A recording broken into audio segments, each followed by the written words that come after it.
IT was one of my favourite FA Cup memories, not as a player but as a fan. I was in the away end at what was then called the Ricoh Arena to watch Coventry City suffer a first-round giant killing at the hands of non-league Worcester City in 2014.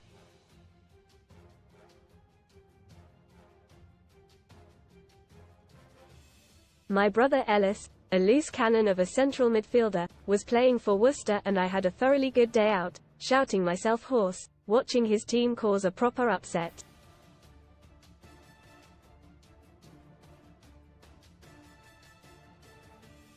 Fast forward a decade and Championship Coventry will face Manchester United at Wembley tomorrow in an FA Cup semi-final.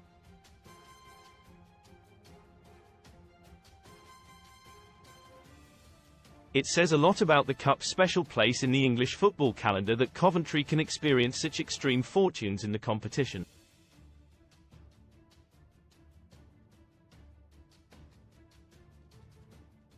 Indeed, back in the 1980s, the Sky Blues won the Cup in a classic final against Tottenham and then lost to non-league Sutton United a couple of years later.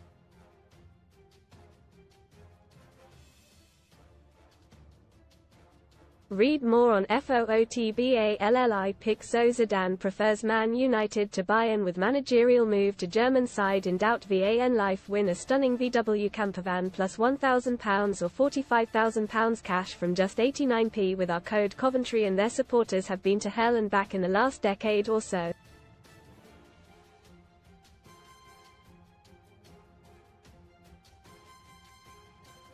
They have had to play home matches at Birmingham St Andrews and Northampton because of a dispute between their former owners and the arena operators.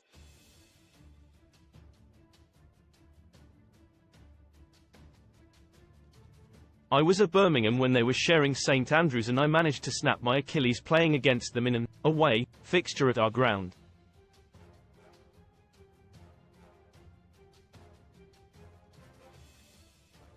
Coventry fell into the fourth tier at one point.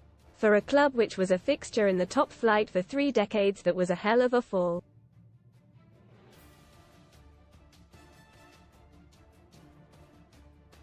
Most read in football. IT looks bad too. La Liga stars rushed to hospital after horror training ground accident. Swap shop transfer suggestions for GW33 target Aston Villa. Spurs and Chelsea doubles captain, leader, legroom. Terry blocked Chelsea flight from leaving in seat row with AVBSKYS. The limit. Fans think Sky are breaking blackout rule, but there's reason. Clash is on TV. CASINO special. Best casino welcome offers. They are back under local ownership, after years of being run by a hedge fund. Although the only cloud might be Mike Ashley owns the ground, now known as the Coventry Building Society Arena.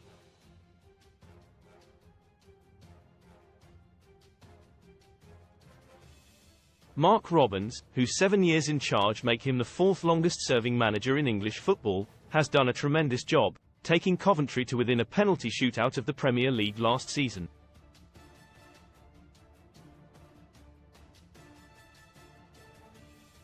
Who could be Man Utd's next manager after Ten Hag? Mark is a terrific bloke, who knows football inside out.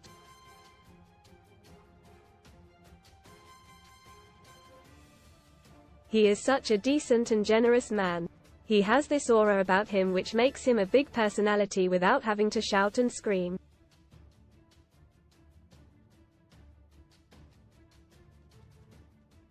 He has consistently had to sell Coventry's best players, especially Victor Gyökeres and Gustavo Hamer last summer, but still manages to rebuild impressively.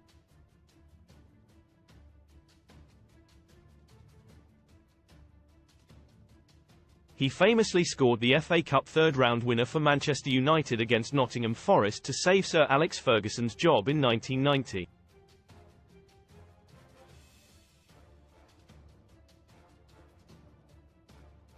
And if Cov pull off a win at Wembley, he could do the opposite for Erik Ten Hag, whose job as United boss is hanging by a thread.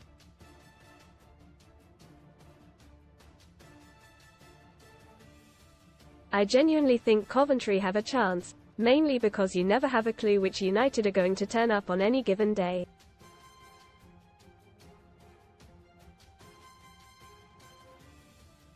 Also, Coventry have 2 forwards who can really cause problems. Ellis Sims, who has scored 5 goals in their last 2 cup ties, and the American, Haji Wright, both have the ability to make runs behind United's defence, and that is exactly what the Premier League side don't want to encounter.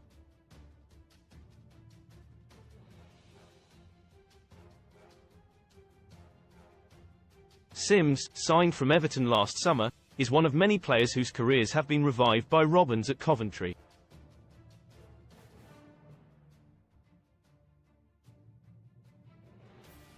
He might not be absolutely top draw, but he has a real eye for goal. He scored twice in a dramatic 3-2 win at Wolves in the quarter-finals and a hat-trick against Maidstone in the previous round.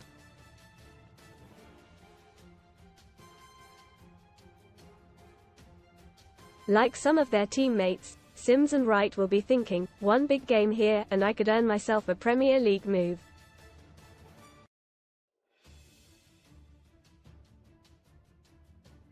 This is a free hit for Coventry's players. They have already earned a massive day out for their supporters, a Wembley trip for the second successive season after the Championship playoff final against Luton.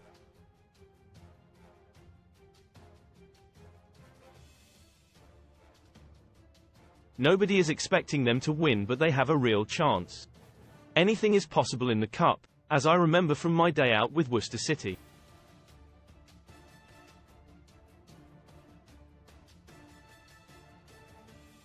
My main memory of that match was that Sean Geddes, who I'd played with at Walsall, scored both of Worcester's goals.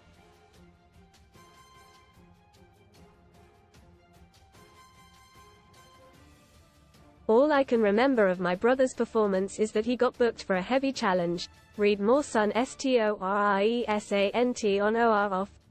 Love Island's Anton Daniluk breaks silence on Hannah Elizabeth. Rumours flatlining Channel 4. Sparks axe fears as bosses bring production on beloved show to a halt, but there will be plenty of Coventry fans at Wembley tomorrow who will have seen their team lose at home to Worcester.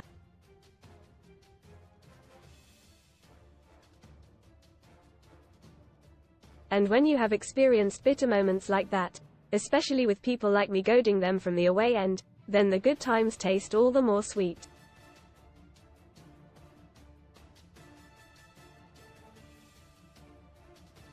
Why FA Cup changes are good news. BY Martin Lipton. The FA and Premier League should have done the deal to scrap FA Cup replays years ago.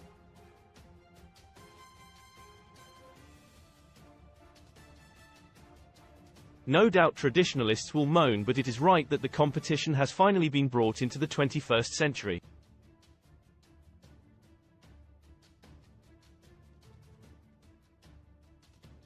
Ending replays will bring extra sharpness and excitement to the ties, with the knowledge that there will be a winner, whether in 90 minutes, extra time or penalties.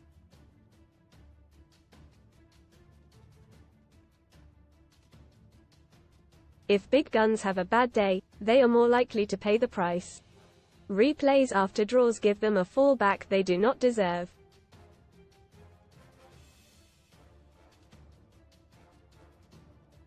Giving the FA Cup total and absolute priority over 4 weekends, and ensuring there is no competing match on the day of the final, will enhance the profile of a competition that was in danger of falling out of the spotlight.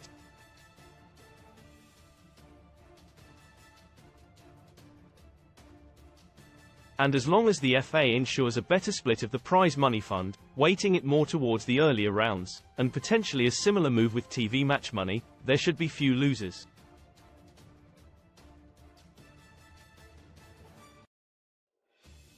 Read more on the FA Cup by clicking here.